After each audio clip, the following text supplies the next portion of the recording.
இன்னைக்கு நாகர்கோயில்ல ஒரு கூட்டத்தில் பேசுறார். ஏதோ நான் முதலமைச்சர் திண்ணையில் படுத்து கிடந்தோம் கண்டுபிடிச்சிட்டார் இவர். திரு ஸ்டாலின் அவர்களே, எப்பொழுது பார்த்தாலும் நீங்கள் பேசுவது நான் முத்துவேல் கருணாநிதியுடைய மகன் என்கிறார். முத்துவேல் கருணாநிதி திருட்டு ரயில் வந்தார். ஏன் எங்களுக்கு சொல்ல தெரியாதா? நான் வடக்க வேணும். ஒரு முதலமைச்சர் இருக்கிறீங்க, ஒரு கட்சிக்கு தலைவராக இருக்கிறீங்க, பொறுப்போட பேச வேணும். பொறுப்பு தவறி பேசினா எங்க தொண்டம் கூட பொறுத்து கொள்ள முடியாது. ஸ்டாலின் அவர்களே, திருட்டு ரயில் ஏறி வந்தவர்களுக்கு உங்களுக்கு இவ்வளவு யதார்த்தம்னா, ஒரு விவசாய குடும்பத்தில் பிறந்து உழைத்து உழைப்பால் வந்தவனுக்கு எவ்வளவு நாள் இருக்கு?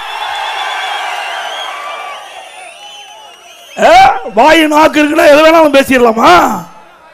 ஏன் எங்களுக்கு பேச தெரியாதா? எங்களுக்கு நாக்கு இல்லையா? ஸ்டாலின் நாவடக்கம் தேவை. உங்களை உங்க கட்சி துணை பொதுச்செயலாளர் திரு ராசாவை தட்டி கேட்க தெம்பு திராணி இல்லாத ஒரு முதலமைச்சர்.